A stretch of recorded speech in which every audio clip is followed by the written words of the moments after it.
Hey, it's Scott Petrak with another episode of the Brown Zone Coverage Podcast. The Browns defense dominated Joe Burrow, Jamar Chase, and the Bengals. Nick Chubb was Nick Chubb, and Deshaun Watson made enough plays on a difficult weather day. Oh, and Dustin Hopkins made all his kicks. Here to discuss the 24-3 opening win, as always, is Dave Chudowsky of the WKYC Morning News. How's it going, Chud? Scott, what a win. My goodness, that felt good. It's crazy to think 2004, the last time they won at home to open the season. I was at the game. I went as a fan. First time I went as a fan since 2006. And I walked out with everybody, and I just thought, man, these fans have not been able to do this in 19 years. Think about that. That's crazy. And I don't know if you remember 2004. All I remember is Jeff Garcia. Like, I was Yeah. there. I covered the game. In fact, that was my first year on the beat, full-time Oh, on the beat. Yeah, so I started with an opening win and then didn't see one again until last year in Carolina. so you've been the problem. Yeah, exactly. But, like I know Butch Davis is a coach, right? And I know how that season went, but just what I remember about that game is it was a Jeff Garcia game, and he Yep. didn't even finish the season as a starter. But yeah, I mean, that's a long time. So yeah, when we were walking down to the press box, you could hear the "Here we go, Brownies" chants, as the fans Yep. filed out. Yeah, it was, and it was bizarre with the weather. It felt like, from what I hear, it didn't rain anywhere else around Cleveland except for downtown. But yeah, we got wet. But, that did not ruin the day at all. And, maybe had a little bit of a helping hand. I don't know. I don't know if either team was necessarily ready for the rain, but it certainly appeared that it, may have affected the game a little bit, especially for the offenses. Oh yeah, I mean, I think it had a big impact, and I'd like to get into that a little bit at some point, just because the quarterbacks didn't throw it like they normally do, and I thought that was obvious with Joe Burrow. I thought it was obvious with Deshaun Watson. Burrow went to a glove in the second quarter because the ball was coming out of his hand so poorly. And you're right, it didn't rain anywhere else. My wife said it didn't rain at our house in Olmsted Falls. Kevin Stefanski said yesterday, he said it was the weirdest thing. He said there weren't like raindrops. There was just water. It was just a Yes. sheet of water and no raindrops, which I'm sure has something to do with the lake, right? And that's why it was isolated to right there. But I do think it affected the game, and we might as well just talk about it right now. Yeah. I think I thought Stefanski did a good job adjusting from a game plan perspective and a play calling perspective. And to me, what stood out is they opened the game in 3 wide receiver sets, right? They were going to throw the ball deep. They tried to go to Mari Cooper deep on the first series. They tried to go to Marquise Goodwin deep in the first quarter, at some point in the first quarter. And then when it wasn't working, right? The ball, the Watson deep ball to Goodwin. Goodwin was open. And I don't know if Watson was late throwing it or the ball just didn't have the same flight pattern because it was wet and the air was wet. And it wound up being underthrown and it gets broken up. At some point, Stefanski said, we're going to have to run the ball. And he went back to the 2 and 3 tight end sets. He used a couple extra linemen and they ran the ball with Nick Chubb and then Jerome Ford. And I know that if they'd gotten a lead, they would have done that anyway. But it felt like a conscious decision, at least to me, in a significant shift in game plan from we're going to spread it out, we're going to throw it all over the field, we're going to take shots to, all right, we can't do that. Let's go back to what we've done for the last 3 years and go heavy and run it. And they were able to have enough success doing that. And then you have the defense playing out of its mind, Yeah. being helped some by the weather. Yeah. We'll go back to the offense because I think we got to give the defense the lead story here. I mean, you go to all the games. You've been to every one since '04. I've been to a million of them as well. Not as much since I've joined the morning show, but between the two of us, we've seen a lot of Browns football, and that's one of the best defensive performances we've seen. Oh my gosh. I mean, 82 yards for Joe Burrow, right? I'm looking at the stats right now. 142 total yards for the Bengals. 2 of 15 on third down, 0 for 1 on fourth down, and that was the Myles Garrett sack that led to the touchdown and 2-point conversion that ended the game, secured the victory, put it away. I mean, they averaged 2.6 yards rushing. I forget. I did the number yesterday. Throwing the ball. I mean, he threw 31 times for 82 yards. That's less than 3 yards a throw for Joe Burrow. He's the all-time. He entered the game as the all-time leading completion percentage guy if you throw more than 1,500 passes, and he was 14 for 31. Worst completion percentage in his career, worst yards for his career, and worst rating of his career. Yeah. So yeah. I mean, the defense is unbelievable. Least amount of yards he's ever thrown for. Yeah. Just never seemed in rhythm. And I love, if you haven't seen it, everybody, you gotta go on social media and find Myles Garrett, where he's pretending to dribble. I mean, just how incredible was he? And do you feel like this, a lot of this has to do with Schwartz, and maybe that's a dumb thing to say, hey, does this have to do with the defensive coordinator? But what I'm trying to say is the change going to him, and they're moving him around a little bit, it seems, and just a different attitude on that defense. Oh, there's no doubt. And, we talked so much in the offseason about the impact Jim Schwartz could have. And we thought it would be big, right? I thought it was the biggest addition on that defense. But you never know, right? And I get it, it's only one game. But it certainly feels like, and we've had evidence throughout training camp and the preseason, that this is not a one-time thing, that Schwartz is going to have a significant impact and improvement on this defense. And it was evident immediately. And so does the upgraded roster, right? The first play of the game, Zadarius Smith beats the right tackle and hits the quarter and hits Joe Burrow. First play of the game, they didn't even beat him. They didn't block him because there's supposed to be such a quick RPO that Smith wasn't blocked, and he got to Burrow so fast that he still hits him and forces an incompletion. And that just set the tone for the rest of the day. And you saw Myles Garrett. I'm rewatching the game right now, and I'm in the third quarter. And there's a play where Garrett beats Orlando Brown so fast that Joe Burrow can't throw a swing pass. Like, they don't even care that, the play is so quick. It's like that first play with the RPO that you don't have to worry. You're not supposed to worry about protection. You can leave Orlando Brown Jr. one-on-one with Garrett because the ball's coming out so quick. And Garrett was so fast off the ball and got by Brown so quickly that he forced an incompletion because he hit Burrow. And that was all day long. So it's an attitude with Jim Schwartz. It's a philosophy, and he can blitz. He blitzed a ton, and he doesn't always blitz a lot. Like, if you go through his history, it depends on his personnel. But he loves his corners and trusts them, and they did a great job shutting down that three-headed monster of the Bengals, Chase, Higgins, and Boyd, that you can blitz extra guys. You don't have to drop guys in coverage. So Burrow felt like guys were coming all day. And the Browns obviously have had success against Burrow, right? They're 5-1 now. And the number one reason he cites is Myles Garrett. And it's Myles Garrett in the pass rush, and he feels uncomfortable in the pocket. He gets hit a lot. And we know that messes up any quarterback, right? If you wanted to beat Tom Brady and Peyton Manning, you hit him. And the same thing goes for Joe Burrow. And now if you blitz, more guys have a chance to hit him. The ball's got to come out in a hurry if you're the quarterback. The corners have to cover less for less time, and that gives you more one-on-one matchups, right? If you bring in 5 and 6 rushers, if the Bengals have 5 or 6 guys, blockers, right, in protection, then there's one-on-ones, and that's when the guys win. That's when Smith wins. That's when Obo wins. That's when Garrett wins. And then the last thing on that, you mentioned when he's doing the crossover thing, which is great, and I'm working on a story just about all the looks that the defense gave the Bengals, and that's like the number one thing is, right? Myles walking up to the line of scrimmage in the middle, doing this hesitation crossover dribble, and you can almost see the center going, oh my God, like his eyes getting bigger because he was supposed to block Garrett one-on-one, and there's no chance, right? So Joe Woods, the former coordinator, did that from time to time. They would move Myles around a little bit. It felt more pronounced this time.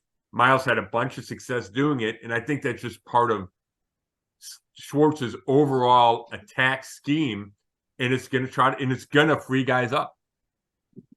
It just felt like watching the game. Tell me if you agree with this. In most Browns games, you're waiting for the other shoe to drop, right? You're like, all right, how is this going to not go our way? How are they going to blow this? Never during that game that I ever think the Bengals were going to come up with a way to turn the momentum and to turn it their way. I felt like, it was kind of nice. It was enjoyable to see them see it through, if that makes sense. Yeah, it does. And I think you're right. I think the way the defense played certainly gave a sense of comfort. Like, yeah, the Bengals don't have a 21-point fourth quarter in them, right? Like, it just felt like, hey, this game is in control. Having said that, when it's 3-0, with a minute and a half left and the Browns get the ball back at the end of the second quarter, it felt like, okay, it should have been much bigger, right? Jerome Ford had the fumble. I mentioned a couple of deep shots that Watson was not able to hit. It felt like, okay, it should be bigger than 3-0 because 3-0 obviously is nothing. And that's why that drive at the end of the first half was so important. It makes it 10-0. And then the Bengals get their field goal early in the third quarter and the Browns answer right away. So it felt like the Browns were always, kind of in control. Now that doesn't always mean they're going to pull it out, but I agree with you. I think the feeling was different. And I think the reason for that is the defense was just so dominant. Yeah, you're right. And that feeling was probably more in the second half. I shouldn't maybe say the whole entire game. So I'm glad you kind of pointed that out. I think that's a good point. But listen, I think we got to be fair here, and by no means taking anything away from the defense, because we've already talked exclusively about how great it's been. And it was, I should say, in that game. But I mean, I don't think we'd be doing our job if we don't point out, I don't think Joe Burrow was 100%. The weather, as we talked about, played a factor. He came in, obviously he was injured during the preseason. I'm sure he probably didn't take a lot of chances that he may have taken. I don't know that for a fact, but right. Bottom line is I don't think you got Joe Burrow at his best. Not to make excuses, because they have owned the guy, right? I mean, what are they, 5-1 against 5-1, yeah. Yeah, I think you're right. And to me, I don't know if it was so much his inability to move. Maybe that was a factor. I also think that the Browns are just in the backfield all day. But I think the lack of reps hurt him and hurt that offense. And they talked about it. The Bengals talked about it after the game. Just the miscommunications, right? Okay, you expect a guy to do this and he doesn't. That showed up for them. But it's not the Joe Burrow that the rest of the league's going to see until the Browns face him again in Week 18. But I do think the Browns. I do think the Browns defense had a ton to do with that. Yeah, no question. What a performance! Now it's the bottom line is let's see it. Let's see them do more. I mean, it's one game. We got to hope that they can feed off of this. Let's turn to the back to the offense now. I kind of look at Deshaun Watson in two ways. He definitely was not the elite Deshaun Watson that we're hoping that he gets to. But I will say this, as passing wise wasn't amazing, but he just shows you how dangerous he can be when you have a quarterback like that can rush for a touchdown like he did, gets the 2-point conversion. What did he have? 45 yards rushing. And, he didn't lose the game. So when the game's tight 3-0, I know they had a fumble, but that's not on him. Right. I guess the point of the matter is we've seen other quarterbacks maybe lose that game or lose the ability to be able to dominate in the second half. So I guess what I'm trying to say is Watson didn't win the game for the Browns necessarily, but he certainly didn't allow him to lose it. And he showed us what he could do, even if he was off in other areas. Yeah, I think that's right on, Chud, especially the making enough plays part. To me, that's what stood out. And, I'm like I said, I'm rewatching the game, and watching it live, I thought Watson missed chances and it wasn't all the weather. And I think that's true. That there were just some throws that were bad throws or some footwork that was bad. But even the one really bad footwork, maybe he slipped. So maybe that was weather related. So I guess, I still think there were some throws he should have made better. But the weather was a major factor. So I'm going to give him a pretty big pass on that. I think he holds the ball too long sometimes, but part of that is his style, and he tries to create big plays and he thinks he can escape. I think in a perfect world, and the Browns are probably trying to get him to do this, he just takes some of the quick completions, gets it out of his hand, doesn't take as many hits, doesn't take as many sacks. I think there's a balance there that the Browns will hope, the coaches will hope to strike with him. And, I think part of that is still the rust factor. And he talked about it last year. It's the processing thing, right? It's the decision-making that is probably slowest to come back, right? So this was only game 7. So I do expect all those things to be better. I don't have any really concern about him throwing the ball, right? I mean, he's got a big arm. He's traditionally really accurate. I think he was top 2 in completion percentage, for a certain number of throws in NFL history. So, I think that was weather related. So I do think there's reason to believe he's going to make strides. And I think there is plenty of room still there. Take the weather out of it. I think there's room there with how he goes through his progressions, how he gets the ball out of his hands, avoids sacks. But so having said all that, that's the negative, which I still think there's plenty of room for improvement. The positive is on the first third down, he scrambles for a first down, right? And he saves, he extends a drive there. When they needed the touchdown at the end of the first half, that was a critical moment. He made some big throws. He takes a big hit. He gets that the double hit. 2 Bengals linemen hit him. The Browns take a timeout because he's got the wind knocked out of him. He comes back and makes a couple throws, and then great play call, great check at the line of scrimmage where they put the diamond bunch formation to the right. He takes a quarterback draw to the left, scores. There's not a whole lot of quarterbacks in this league that can do that. And that's part of Deshaun Watson. That's part of why the Browns went and got him. And then in the second half, does enough, right? Leads a field goal drive. Myles Garrett makes a big sack, gives him great field position, and they cap it with the play action touchdown. And then he keeps it for the 2-point conversion. So I do think in difficult circumstances, he made enough plays. And, we've talked about this, Chud, all year, right? Okay, how much is he going to have to carry this team, right? Will the team go as far as he takes them? And at the end, I think the answer is yes, right? He needs to play really well for this team to reach its goals.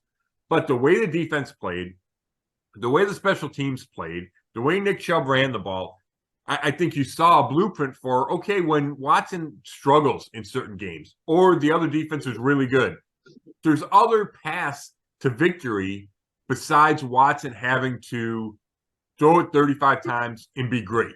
Yes, that's what the Browns want to do, but they probably have enough talent around him that they can kind of shepherd him through difficult times, shepherd him through maybe the growing pains at the beginning of the season. And I think that's really hopeful for this team in this season. Yeah, no question. You just brought up Nick Chubb.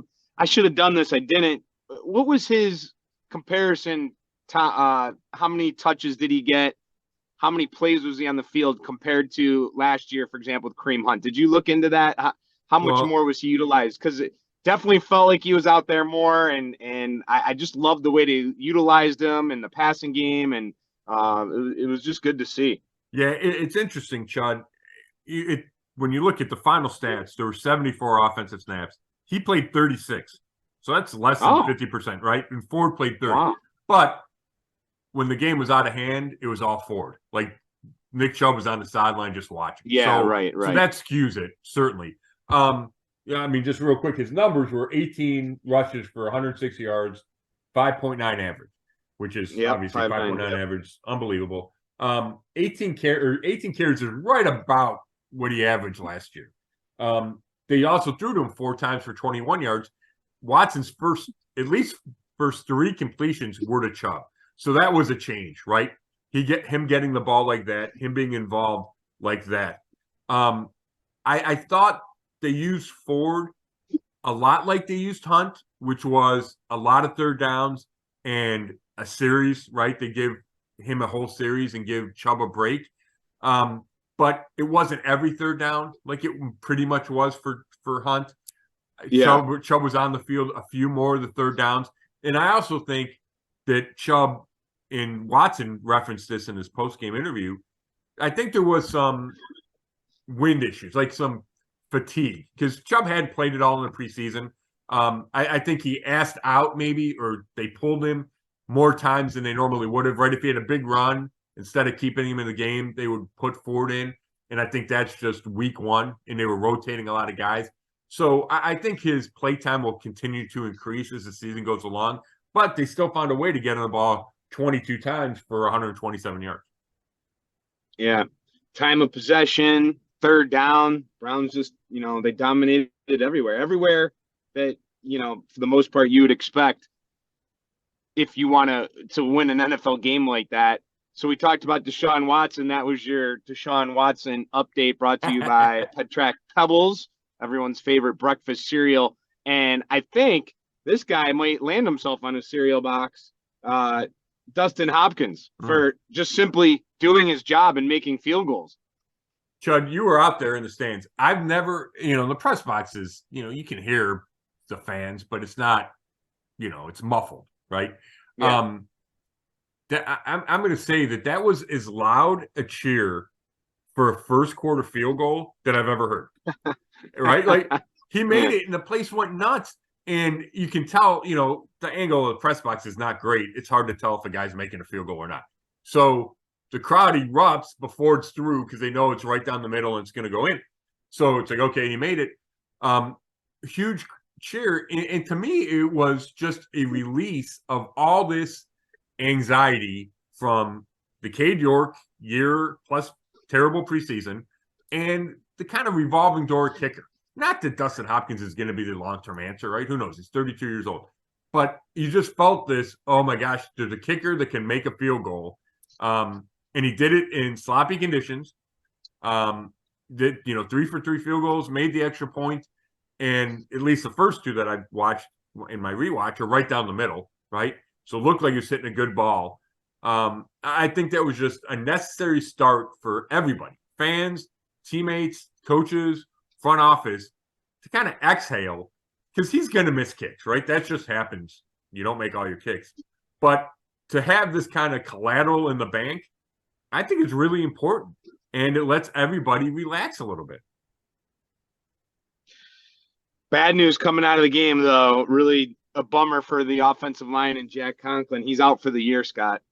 Yeah, and it's tough because, he's been beat up the last few years. But, he started 14 games last year. He's still an above average right tackle.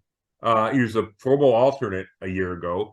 So, yeah, it's a big loss, right? And the Browns felt good about bringing back all 5 starting offensive linemen. So, I think it's obviously a big loss. And they're going to miss him. And he's a good locker room guy, right? Everybody raves about him, both sides of the ball. Stefanski said, hey, when he's ready and when he's done with the surgery, we expect him to be back and be in the building and be in the offensive line meetings because they really think he's an important piece off the field as well. But now they got to figure out what to do at right tackle. And we know what they're going to do.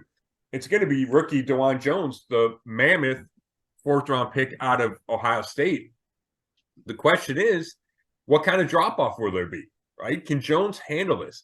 And, he played well in the preseason. He was one of these stories of the preseason because, and I'll just real quick, people know this, but a refresher, when he showed up for rookie minicamp, he threw up during the first rookie minicamp practice on the field because he was so out of shape.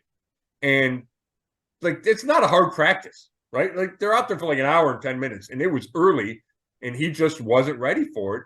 And he told me that he had been dealing with a foot injury, and so he hadn't been in his normal workout routine. He hadn't been conditioning like he would in the pre-draft process. But it was certainly alarming when you see that. And I think the coaches were alarmed, and there was a difficult transition period for DeJuan Jones to life in the NFL. And yet when he showed up for training camp in the preseason, he was a different guy, and he played differently. And I don't know if the fact that he played differently just affected his attitude or whatever, he changed his attitude and that affected his play. But he was really good in the preseason, good enough where not only did he make the team, he was always going to make the team as a 4th-round pick, and he's got a ton of potential. But the coaches decided to make him the backup to Conklin as opposed to James Hudson III, who's been here. This is his 3rd year. And Hudson had filled in for Conklin the first 2 years. So it wasn't automatic when Conklin went down that it was going to be Jones. It could have been Hudson. And yet it's Jones, and it's going to continue to be Jones. So I think there's positive signs there. He's got all the potential in the world. He's got really good feet, right? He's a big-time basketball player in high school, had a scholarship to Kent, and then chose to play football. So it's just a matter of how fast can that potential show up. Is he overwhelmed by the matchup with TJ Watt Monday night in Pittsburgh, right? Like it's going to be he's going to be a focal point the rest of the season because that's an important position and you're a rookie taking over. So that's going to be a huge question mark moving forward. I think he's talented enough to handle it, but like I said, rookie, inexperienced, tough matchups. We talk a lot about Jed Wills and is he doing well enough? Now we kind of got question marks at both tackle spots. The Browns are going to have to figure that out. They're going to have to adjust from a coaching standpoint. Deshaun Watson's probably going to have to adjust his drops, where he leaves the pocket. So it's going to be something to watch the rest of the year, Chuck. Yeah. Joel Bitonio started his 100th career game. Good for him to, be out there for the win. You talk to him all the time. And Nick Chubb, the Browns are 21-8 when he rushes for 100 yards. So obviously that's a recipe. Those are guys, Scott, that you count on, right? You count on Bitonio and Chubb and Garrett. And, we're hoping Watson, a lot more. Was there anyone that just kind of surprised you that was like, wow, I didn't see this guy coming. I didn't realize he was going to be as helpful as he was. You know what? He should be. He's a former second-round pick, but I thought Grant Delpit played one of the best games of his career. He was all over the place. He had a deep breakup when he was matched up with T. Higgins, which is a tough matchup, and down the field. He had a pass defense and got his hand on the ball. It was a big play. He hit Joe Burrow and forced an incompletion on a blitz up the middle. But more important than that, Chud, he made a bunch of third down tackles. And Schwartz talked about this on Thursday, that they're going to catch passes. We need to tackle them. And Delpit did that several times, came up, made a tackle on third down that forced a punt.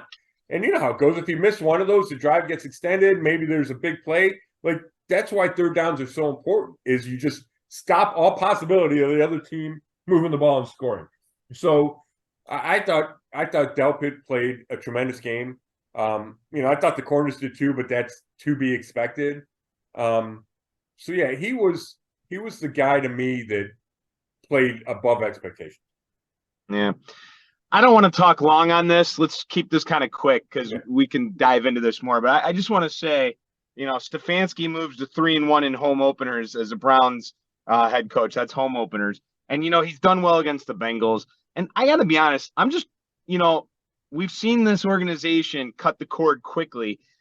I'm not saying that he's the long-term answer. We don't know yet. I think we're still finding that out. But I'm glad he's still here for us to find out. I was thinking that while I was watching the game, and I'm just like, so many times the Browns organization bails from a guy, and obviously he was coach of the year 1 year, and then the struggles. But, I'm glad that we have an opportunity now just for him to see this out. Will he make it? Only time will tell. But, I'm glad he at least has the opportunity, and we can find out if he truly can get it done.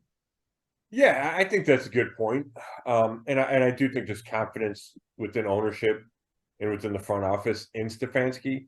Now, he needs to prove it this year, right? And we've talked about it. They need to win games. Yeah. Watson needs to be really good, or at least show significant improvement, because, Stefanski's a play caller and, part of that quarterback coach room, or that quarterback room, and coaches up Watson. So that's key. But yeah, and, when we talk about this fast start that they need to get out to, right? They play all three division foes in the first 4 weeks.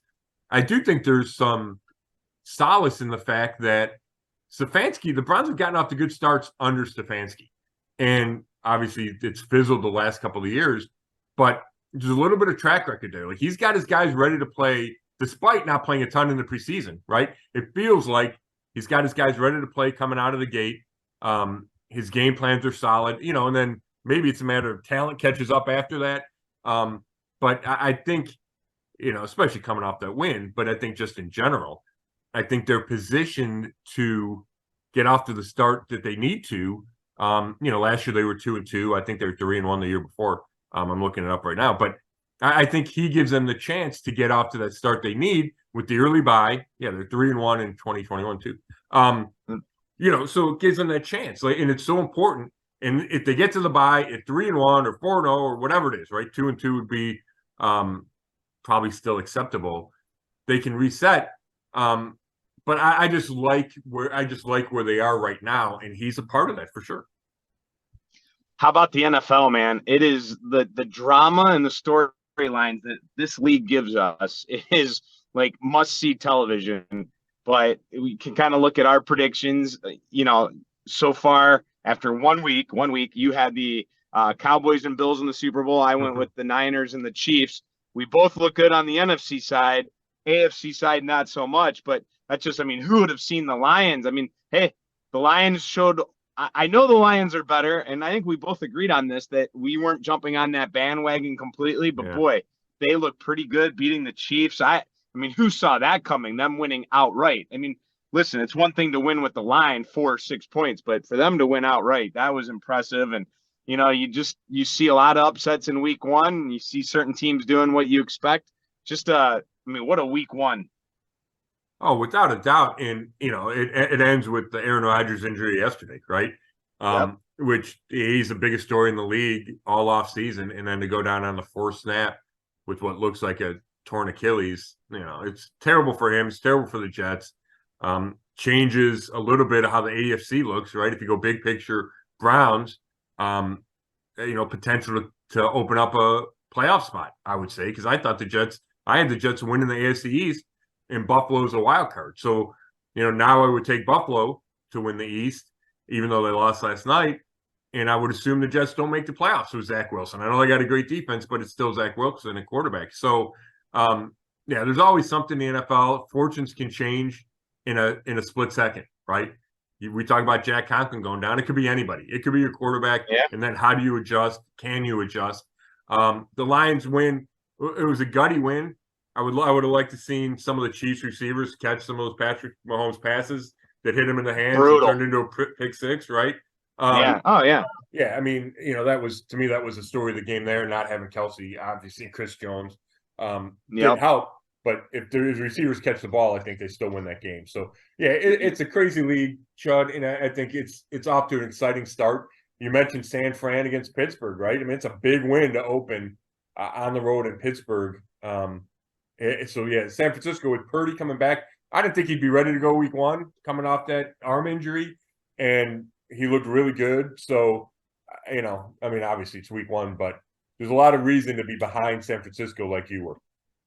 Yeah, I think this is bad for the league. Kansas City losing week 1, it's almost going to wake them up, I think. But Aaron Rodgers, watching that last night, all the offseason, that was the number 1 story in the NFL offseason. Goes to New York, goes to the plays, goes to the Knicks games. He's the toast of the town. 9/11 runs out with the American flag. The place is electric, and within a couple minutes, 4th play, whatever, boom, everything changes. It's unbelievable to watch things like that happen, and see certain teams, just do things you maybe didn't expect, but 3 weeks from now, it's going to be completely different. Not completely, but you know what I mean. Teams that struggle, like the Bengals, I expect them to be back. You expect certain things. Now, let's get into this week. I did not expect the Steelers to get trounced like that. I obviously have the Niners going to the Super Bowl, but boy, I did not think at home Pittsburgh would, struggle like that. Were you surprised to see it go that way? I was, and I've not been able to watch the game yet. I tried to watch it last night. My Game Pass wasn't working. But I saw enough of it, and I saw the score, and I saw the stats. What surprised me the most there, Chud, is Kenny Pickett struggles, right? And I know the preseason is a preseason, right? And it's tough because that's what you watch, so it's the most recent impression, and you think, okay, it makes a difference. And I'm not saying it's unimportant. My point is, Pickett played really well in the preseason, got a lot of people excited, and then he comes out and plays really poorly in week 1. Now, that's a fantastic 49ers defense with a remarkable front, right? Like, they're built around that front. They got Bosa back when they signed with that giant contract. So there's reasons for Pickett's struggles, but he's the biggest question mark with the Steelers, right? Is can he play? Can he compete at the same level as the other quarterbacks in the division and in the conference? And through week one, the answer is no. And obviously that can change Monday night against the Browns. But if you're a Pittsburgh fan, I think you're worried about that. You're worried about Cam Hayward is going to have groin surgery reportedly and is going to miss maybe 8 weeks. Certainly miss Monday night against the Browns. He's their anchor in the interior of that defense. They struggle to protect Pickett, which could obviously is an important factor when you're playing the Browns and how the Browns got to Joe Burrow. So there's some I don't know, red flags, some serious concerns after week one for the Steelers. Sure.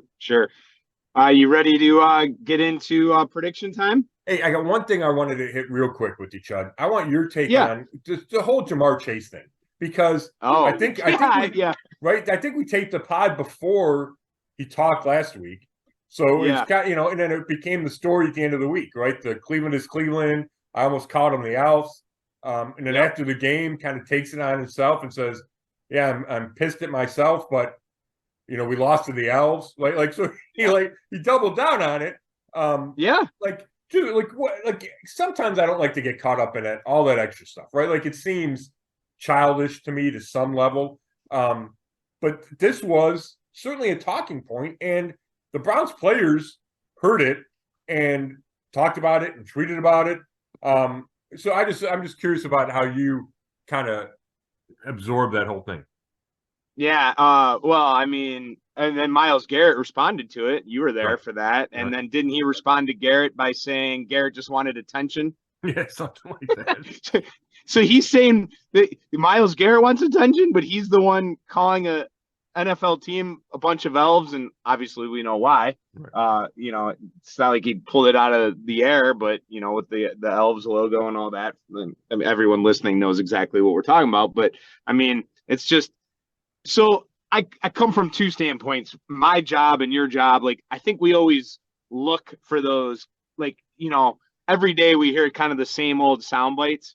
Now, for you, it's a little different because you're writing stories and you really need the info and you're pegging at an angle. But on television, right, we get to show like a 13 or 12-second soundbite.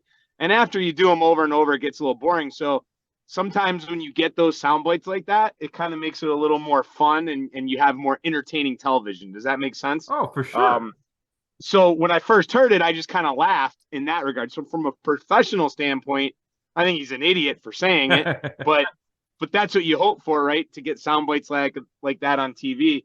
But yeah, I mean, but he does this all the time, right, Scott? I mean, he's done this to many teams in the NFL. I mean, this is not the first time he's done it. This is his MO, correct? Yeah, it's interesting because he does talk. And last summer, he did a podcast and he said, Greg Newsome talks too much or something along those lines. Talks a lot for a guy that hasn't done anything. I'm paraphrasing. But then when you talk to Newsome, he says on the field, Chase and the Bengals don't do a lot of talking. Like, Newsome never shuts up on the field. He said there's not a lot of back and forth, but yet when he gets away from the field, Chase does a lot of talking. And, I'm not saying one is the right approach or not. I just find it interesting that, if you're going to talk a bunch of trash, why wouldn't you do it on the field too? I think it's just an interesting kind of personality study there. But yeah, I mean, he's really good, right? He's a great receiver. He's got, I think, the most yards all time for a receiver after 2 years or something like that. He's among the top guys, certainly after 2 years. But I guess my biggest takeaway is, the Bengals have been to a Super Bowl. They went to the AFC Championship. They've won 2 AFC Norths in a row, right? Division 2 years in a row. So, I get where he's coming from. But they've lost 6 of 7 to the Browns, right? Yeah. And Burrow's 1-5. It just feels a little tone deaf, I guess, right? For Chase to be acting like that. Well, maybe that's going to be he's going to do it regardless. Well, he's the one who called Arrowhead Burrowhead, right? Yeah, right.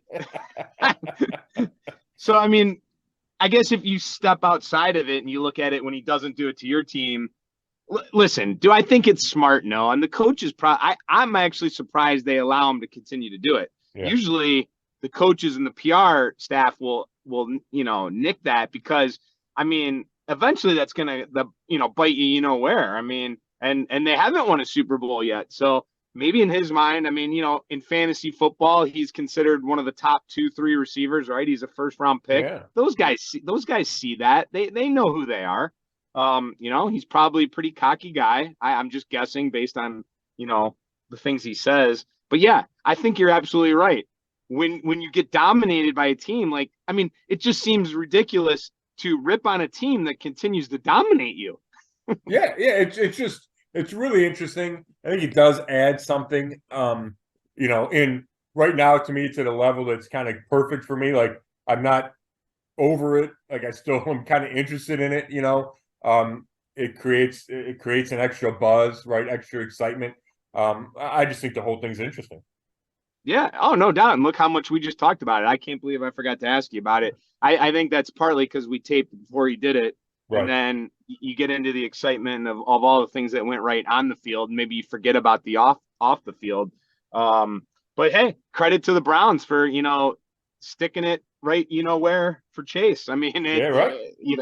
They get it done. Here's the interesting thing. Now we'll see if he does it again. That's what we'll have to keep our eyes on. Will he next time they play the Browns? And what is that? The last game of the year? The last game of the year. Yeah. Yeah. So we got to wait a whole season now to see him again. So we'll see if he does it again. But good topic to bring up. And but one thing I will say to that though, I've heard different radio discussions about this and talking to friends, and I think you and I have talked about this. The Bengals kind of get thrown down there in the bottom of the rivalry pool, right? Because everyone hates the Steelers and Ravens the most. So maybe it's not such a bad thing. I mean, I think there's some generations, Scott, that don't realize how much, you go back to Sam Weish and, Icky and all the different things. And the Browns and Bengals was a better rivalry when we were younger. So maybe, right, it's nice to get that rivalry back to where it should be. I mean, it is the Battle of Ohio after all. It's a division opponent.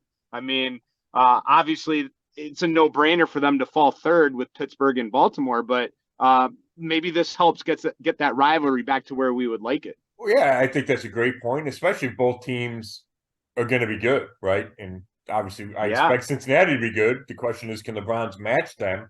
But if they do, if they get to the point where they trade division titles, let's say, right? And the Browns haven't won one. So in the AFC North, so I'm getting a little ahead of myself. But if it got to that point, yeah, then because of the proximity, because of Ohio, then I certainly think that rivalry could take a jump. I mean, you think back to the Sam Weiss, you don't live in Cleveland, right? Boomer versus Bernie. There was a lot there in those late 80s, late 80s. Collinsworth, yeah. It's a lot there. Yeah. Oh, man. No doubt. All right. Now are you ready to get to prediction time? I am. I'm going to real quick. Adam Schefter tweeted as we're doing this, Deontay Johnson, Steelers receiver, is going to be out for a few weeks. Yeah, that's huge. Let me reread it. I think it's a hamstring. Okay. Yeah, what's he say? Expected to be sidelined a few weeks due to hamstring injury suffered versus the Niners. So, yeah, Cam Hayward's out. Deontay Johnson's out. It was a pretty significant injuries for the Steelers.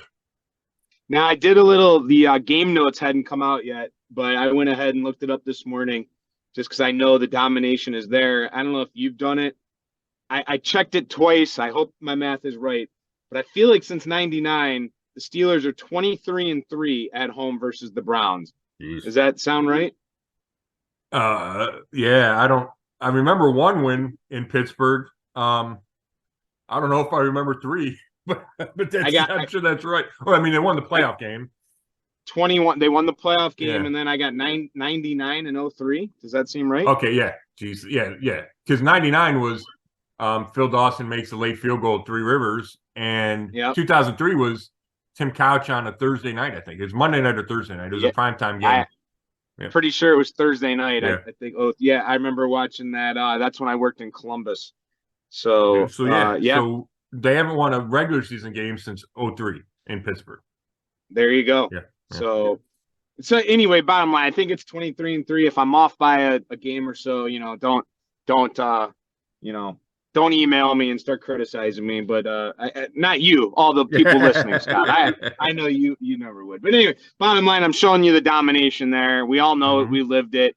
It's been our entire life, basically, besides the Bernie years. There was the Three Rivers jinx. I mean, we just never, well, not never, almost never win there. Well, no, right. I mean, it would, whatever the Three Rivers jinx was, 17, 18, whatever it was in a row. And then we just said it's been 19 straight regular season games. Yeah. So, yeah, it's hard to win there, Chud. And that's, part of that is because the fans, part of it's because of the city, part of it's because the Steelers have been so much better than the Browns for chunks of that. But even when they weren't, right, even though the Browns are good, it's still tough to win in Pittsburgh. It just is. And, the backdrop for this game is Browns coming off a great week 1 win, Steelers coming off a terrible week 1 loss. Yep. You feel like you can't go 0-2, right? It's tough to climb out of an 0-2 hole. We've seen that throughout history in the NFL. It's not impossible. It's difficult. Mike Tomlin's going to have these guys ready. They're going to bounce back on a Monday night, right? I don't have any issue or doubts about the Steelers being ready to play, being emotional, coming out to win that game. Mike Tomlin's going to have them ready. The question is, are they good enough? Is Pickett good enough? Do they have enough guys? Do the injuries hurt them enough? And will the Browns play with the same energy, passion coming off a week 1 win, right? Will there be any kind of a letdown? And you wouldn't think there shouldn't be, obviously, but sometimes that happens. So to me, that's the big question is how do they how does the emotion play into this? The bounce back factor versus a possible letdown, No, that's very well said. All things I've thought about. Tomlin, if anyone's going to have his team ready, it's going to be Mike Tomlin. I mean, when you start out 0-1 like they did and just got their butts beat. But I'll tell you who will not be 0-2, and that's you or myself, because we both picked the Browns to win last week on Sunday. So we are both 1-0. Yes, we are. Yes, we are, Chuck. So that feels good. That feels good to come out strong with the win. You want to go first or second? I'll go either way. I don't care. I'll go first. What the heck? All right. I think the Browns are more talented than Pittsburgh. I think Pittsburgh's good. I think these injuries are significant, but I think they're good. I expected them to finish 4th in the division by going 9-8, right? Which is no slouch if you got a winning record. So I think they're good. To me, the jury's still out on Kenny Pickett, just overall, not to mention how he's going to play Monday night. I wouldn't be stunned to see the Steelers come out and try to run the ball a bunch because they can't afford to let Pickett sit back there and get beaten up by the Browns pass rush and by the Browns blitz.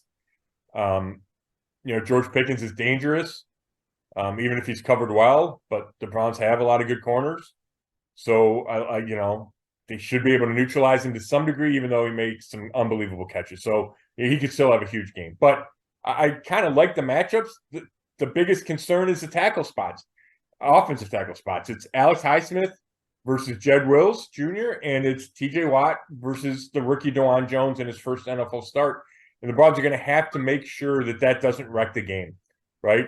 You get a strip sack, you get a tip ball that turns into an interception, a pick six, right? That's the way that the Steelers, to me, can win this game, is by making enough plays on defense, creating enough big plays, because they're still, even without Hayward, they're still a really good defense. Having said all that, I think the Browns are better.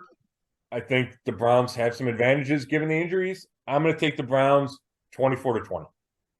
Wow. All right. Good for you. And let me just say this, establish this week 2 here, that if we make our predictions early in the week, right, we're making them on a Tuesday, we like to get the podcast done so we can talk about the game that just happened. Right. The official predictions come out later in the week, but I feel pretty good about right now. So we do have that ability, you are right about that, to change it at any point before kickoff. And you're right, injuries happen, things happen during the week. So, just this injury news that you just came out with, there's no question. I like all that. I like all what you said. And to be honest with you, there's a chance next week that we'll be talking about a Browns win 28-7. And when I say that, we'll be like, oh my gosh, the Browns were the real deal in week 1. The Steelers aren't as good as, maybe they thought they were going to be. And that San Francisco it's not just that San Francisco is great, but the Steelers just aren't where they need to be. So really, I don't think there's a lot of things that would really surprise me. Maybe a Steelers blowout would surprise me. Like if the Steelers won 35-7, that would kind of surprise me. So I agree with you in the terms of the Browns are the better team. I do agree with you there. And, if the Browns win 28-7, I wouldn't be completely shocked. I agree with you, Chud. I agree. I think that's a good point. Yeah. Okay. Here's the thing, though. I've always, and you and I are both the same way. I never make my predictions to try to get people to like me or to hate me. Like I don't go out there and pick against the Browns so people hate me just to, shock radio or whatever. But I also don't pick them just so you can say, oh man, I'm so glad Chud picked the Browns. I'm so glad Petrak picked the Browns. I actually like when I hear predictions from analysts and they're giving you their honest opinion and what they think is going to happen, just like we did last week. I don't want people just to make predictions just to be, hey, we live in Cleveland. Right. I want to make that prediction. I want to pick the Browns to win. And when I walked out of that stadium on Sunday, I looked at my wife and I go, they're going to beat the Steelers. I go, they're going to be 2-0. I can't believe this. But I've changed my mind in just 2 days. And and there's reasons why. And it's the Tomlin having his team ready. It's going to Pittsburgh. What am I, Scott? I am the show me that you and I went with that philosophy last week. The Browns have owned Burrow. They've done well against Cincinnati. I just like everything stacked up for me to go Browns. When I predicted them to go 10-7, I had them 1-1 out of the gate, and it was winning against the Bengals and losing the Steelers. Do I think they could do it? Absolutely. But I'm going to stick true to my 10-7. When I did those numbers, and I am reminded that they're 3-23, and I know it's different. It's a new team, but it's still, though, I mean, it's an organizational thing. I need to see them go in there. And I know they did it in the playoff game. That was COVID. Was there any even fans there? I don't even remember. It was maybe like 10,000 fans, I think. 10,000. Yeah. I want to see the Browns organization go into that building where it's packed with the crazy Steelers fans and they beat them and they have a chance to do it on Monday Night Football.